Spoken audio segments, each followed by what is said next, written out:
है। श्री राम ने पूछा तो उन्होंने उस दिन मस्ती छागी कि आज तुम्हारी महिमा बन जाएगी। उन्होंने कहा हाँ जी, हमारे हाथ से कोई भी पत्थर भी नहीं डूबते, लोहे की स्टील की वस्तु भी नहीं डूबती, सब तैर जाती है। श्री राम ने कहा भी एक परीक्षण करवाइए, परीक्षा दीजिए, कोई पत्थर उठाकर डालिए। अब उस दिन नल और नील मार खा गए, भूल कर गए, उन्होंने परमात्मा याद नहीं किया और उठा के पत्थर और रख दिए। अहम था उनके अंदर, उस दिन अभिमान घर कर गया था। उस अभिमान दृष्टिकोण से, महिमा की भूख के कारण उन्होंने वो पत्थर रखे, पानी में डूब गए, जल में तैरे नहीं। नल ने भी रखा, नील ने भी रखा, फिर एक एक और रखा, एक एक और रखा। उनका वहम सा हो गया कि रोज तेरा करते आज क्या बात होगी। और उधर से उन्होंने अपनी हार नजर आने लगी। तब श्री रामचंद्र जी ने विपर रूप में खड़े समुद्र देव की तरफ देखा और कहा, मानो कहना चाहते हैं कि तू झूठ बोलता था, मुझे बहका रहा था, इनके हाथों में कोई ऐसी पावर शक्ति नहीं है जिसे समुद्र पत्थर तर जाए। श्री रामचंद्र जी की नजर को देखकर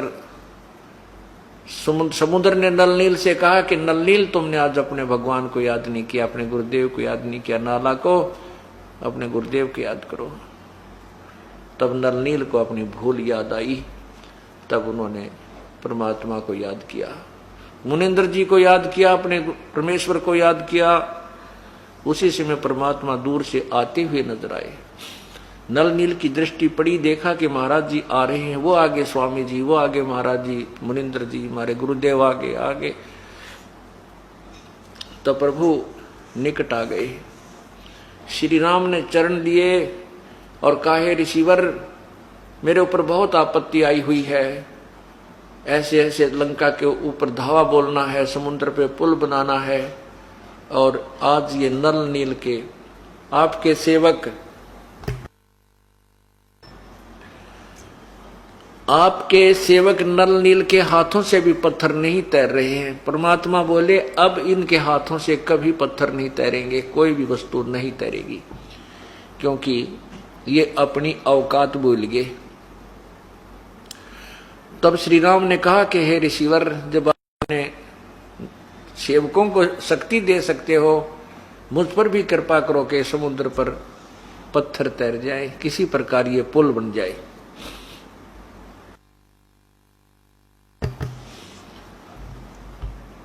तब परमात्मा मुनिंद्र जी ने अर्थात कबीर देव ने कहा कि मैं इस बहुत बड़े एक पहाड़ था वहां पास में ही, उसके चारों तरफ एक रेखा लगा दी है।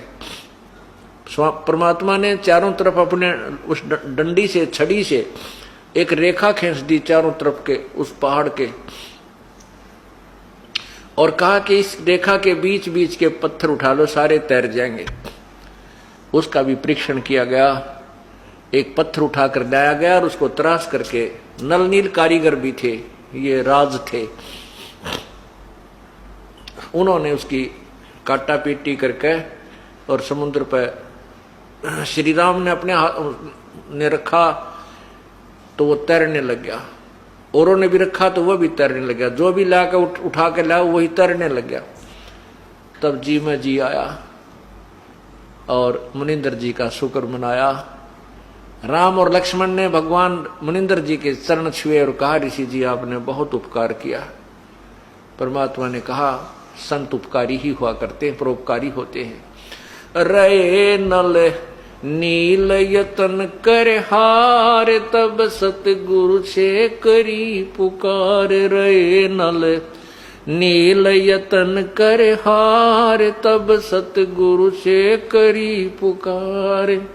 जा सत रेखा लिखी अपार, सिंधु पे सिला तराने वाले। जा सत रेखा लिखी अपार, सिंधु पे सिला तराने वाले। धन धन सतगुरु सत कबीर भक्त की पीड़ मिटाने वाले। धन धन सतगुरु सत कबीर भक्त की पीर मिटाने वाले भक्त की।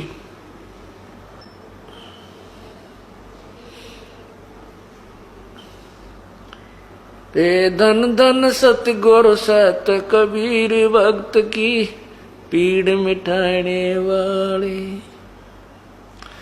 अब पुण्यात्माओं, इस प्रकार समुद्र पर पुल बना और रावण का वध हुआ। अब क्या होता है,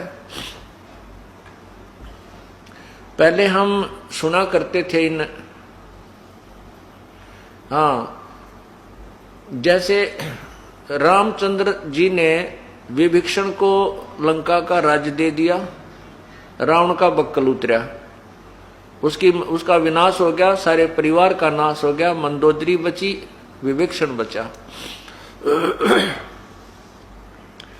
अब एक तो इस कथा से हमें ये शिक्षा मिली है कि जो भगवान शंकर जी का तमोगुण का उपासक था रावण, और कितनी कठिन तप कर बहुत ज्यादा तप किया, अपने शीश तक चढ़ाकर लंका प्राप्त की, और वह रही भी कोई ना उसके पास।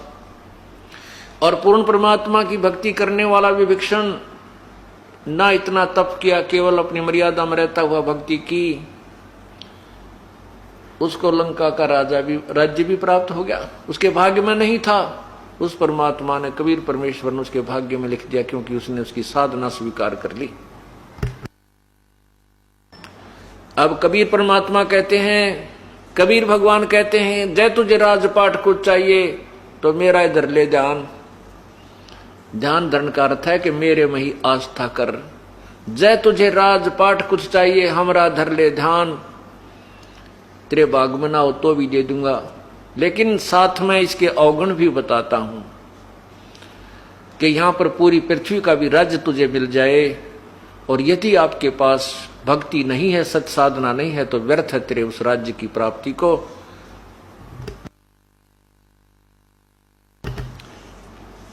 लानत है उस राज्य की प्राप्ति को। क्या कहते हैं, तीन लोक का राज जीव को जय कोई दे, और लाख बधाई के करज नहीं नाम से ने। यदि तीन लोक का राज्य भी इस जीव को कोई दे दे, और यदि उसके पास सत्य भक्ति नहीं है, नाम में रुचि नहीं है, तो नो कहें क्या बधाई दे रहे उसको, वो तो अपना जीवन व्यर्थ कर रहा है। तो इस प्रकार परमात्मा बताते हैं कि ये राजपाट अच्छी चीज नहीं है, ये तुम्हें उलझा कर रख लेगा, इसमें पाप बहुत हो जाते। लेकिन राजा न्यायकारी हो, सतगुरु का उपदेशी हो, और प्रजा को अपने बच्चों की तरह पाले, कति अन्याय नहीं करे, चाहे अपना बेटा भी कोई गलती करता उसको भी सजा अवश्य दे, उसको भी उसके साथ भी न्याय हो, फिर वो राजा मार नहीं खाता, वो राज्य करते हुए भी परमात्मा प्राप्ति कर सकता। जैसे राजा अम्बरीश थे, उन्होंने जैसी भी साधना मिली थी, राज्य करते हुए भी उसने न्याय दिया, प्रजा सुखी रहती थी और अपने राजा को एक ऋषि की तरह जानती थी। लेकिन जैसी भी साधना की वो बहुत अच्छी प्राप्ति की उसने, पर तो फिर तभी हुआ जब वो परमात्मा के चरणों में गुरु नानक जी के रूप में आए थे। क्योंकि राजा अम्बरीश वाली आत्मा राजा जनक बने, राजा जनक वाली आत्मा फिर गुरु नानक देव जी हुए। फिर कबीर साहब की शरण में आए, उनको सतलोक दिखाया, तब श्री नानक जी को सचखंड ले गए और वहां से वापस छोड़ा, सब नानक जी का कल्याण हुआ। अब हम सुना, एक भक्त ने, जब ये दास गांव में सत्संग करने जाता था, एक फौजी था, बड़ा नेक आत्मा, उसने उनके घर में ही पाठ होने लग रहा था, उसका भाई नाम ले रहा था, वो आया ही था छुट्टी, तो 2 दिन सत्संग सुनकर उसने पूछा कि हे महाराज जी, मैं आपसे एक प्रार्थना करता हूँ कि मैं रामायण पर बहुत विश्वास करता हूँ, मैं श्री राम का कट्टर पुजारी हूँ। मैंने रामायण को पढ़ा है, उसमें 2 बात खटक रही मेरे। एक तो ये खटक रही है कि उस लंका में सारे राक्षस थे, शराब पीनी है, मांस खानी है, और कोई भी सारे कुबद्दी इकट्ठे हो रहे थे, तो विभीषण और मंदोदरी के पास वो राम नाम की बात कितना आ गई। उनको ऐसा ज्ञान कहां से प्राप्त हो गया? सारी नगरी में दो ही भगत थे। और दूसरी ये बात खटक रही है,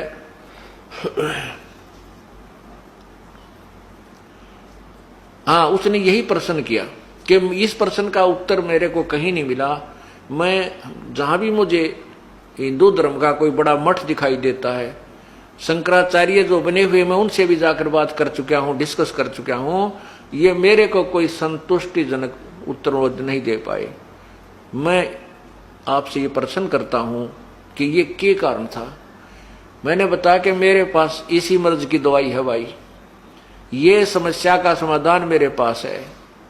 तब मैंने यह कथा सुनाई, तब उसके समझ में आई को हो तेरे की सारी बीमारी तैयार थी। यानी ये था वो कारण, पूर्ण परमात्मा के शिष्य थे वो दोनों। तो पुण्यात्माओं, पहले हम सुनते थे ना, कभी तो कहते थे श्री राम ने पत्थर तिरा दिए, कदे कहते थे नलीन ने पत्थर तिरा दिए, कदे क्या करते हनुमान ने राम राम लिख दिया इसलिए पत्थर तिर गए। या सारी जो है ना उलट पुलट सी कथा, दंत कथा बना रखी थी। अब ये तत्व ज्ञान के आधार पर ये सारी सिद्धि हो गई है। अब राम नाम लिखा कर हनुमान जी क्या करते थे, वो राम राम कोई जाप नहीं करते थे। हनुमान जी जाप करते थे ओम का, और वो भी संत से प्राप्त करके जाप किया जाता था। तो वो यूं नहीं कहा करते किसी को कि ओम ओम जप ले भाई भगवान बज ले। वो उसने कोडवर्ड बना दिया ऋषियों ने कि अपने जो साथी हैं, भगत हैं, कोई उनको नाम की भूल पड़ जाता है, नो क्या करो राम राम भाई। तो सामने वाला भी राम राम कहते ही आपको राम राम कहेगा और उसको मंत्र याद आ जाएगा जो भूल पड़ गई है, जो गुरुदेव ने दे रखा है, जो चलते फिरते उठते बैठते काम करते करते सिमरन करना होता है। तो या तो वो सुमन कर रहा होगा तो कहेगा राम राम भाई राम राम कि मैं सुमन कर रहा हूं, नहीं कर रहा होगा तो वो फिर भी कहेगा राम राम भाई राम राम, अर्थात मुझे भूल पड़ गई थी। मन मन में सोचेगा ये संकेत दे दिया इस भगत ने, नाम सिमरन करूं, तो आध घंटे तो उसका याद जरूर रहता है। इस दृष्टिकोण से राम राम एक कोड वर्ड था, और जाप करते थे वही जो गुरुदेव ने दे रखा था ओम मंत्र का, क्योंकि इन ऋषियों को केवल ओम नाम का ज्ञान था, आगे नहीं था। सो ये दूसरा मंत्र जो तत्व है ये भी यहां पर परमात्मा ने आकर के प्रकट किया है और किसी ने नहीं। परमात्मा कहते हैं सोहम शब्द हम जग में लाए, सार शब्द हम गुप्त छिपाए। सतनाम का जो दूसरा अक्षर है वो भी हम ही लेकर आए थे, लेकिन सार नाम हम अभी तक किसी को नहीं बताया है। केवल अपने जो तत्वदर्शी संत मेरा आएगा उसको ही प्रकट ये भेद खोला जाएगा। और अधिकारी के बिना अगर ये मंत्र जो पता भी लग जाता है, कोई अपे जाप करता उसे कोई लाभ नहीं होगा। जैसे किसी ने अपॉइंटमेंट लेटर बना लिया अपने आप, 4 लाइन होती हैं, you are hereby appointed for the post such and such, your paid salary will be such and such, और नीचे एक साइन करता है वो अधिकारी। तो वो अधिकारी के साइन किए हुए वो लाइन जो 4 है कामयाब होंगी, और उसने कोई भी आप पे लिख के टाइप करवा ले, कोई दस्तक मार ले, तो वो कामयाब नहीं होती, वो कहीं वैल्यू नहीं है। इसी प्रकार परमात्मा के नाम की जो कीमत संत से उपदेश लेने के बाद ही जाप करने से होती है, अपने आप पर टे लगाने से कोई लाभ नहीं होता। तो हनुमान जी क्या करते थे, पहलवान थे तगड़े, और सबसे बड़ा पत्थर उठाया करते नो 50-60 मन का, और उठाने से पहले उसके ऊपर राम लिख देते थे, राम, क्योंकि एक विधि है परमात्मा पाने की। चाहे वो किसी भी भगवान की आप भक्ति करो, उसके लिए एक जैसा ही प्रोसीजर है, लेकिन मंत्रों का अंतर है, नाम का अंतर है। लेकिन सभी ने भक्ति कैसे करनी होती है, नाम उठत नाम बैठत नाम सोत जागवे, नाम खाते नाम पीते नाम से ती लागवे। काम करते करते, जैसे गीता जी के अध्याय नंबर 8 मंत्र 7 में कहा है, अर्जुन तो युद्ध भी कर और मेरा नाम भी जप, इस प्रकार तो मुझे प्राप्त होगा। तो काम करते हुए भी युद्ध से ज्यादा बिजी किसी काम में नहीं होता इंसान, और युद्ध करते हुए भी जब भगवान का नाम जपने को कहा है तो अन्य काम में तो कोई दिक्कत को नहीं। तो हनुमान जी क्या करते थे, उसके ऊपर पूरा बुड्ढा राम लिख देते थे और पत्थर ने अपना धर के कंधे पर और चल पड़ते थे कि सामने वाले जो पत्थर डालकर आ रहे होते हैं वो सामने देखते हैं उस पर राम लिखा है, तो वो सभी फिर अपना मन मन में वो सिमरन शुरू कर देते थे। इस दृष्टिकोण से हनुमान जी अपना नित्य कर्म भी कर रहे थे और पत्थर भी ढो रहे थे, लेकिन वो पत्थर तिरे थे उस परम पिता की शब्द शक्ति से, उनकी रजा से। ना श्री राम से तिरे, ना नलनील से तिरे, ना हनुमान से के उस राम नाम से तिरे।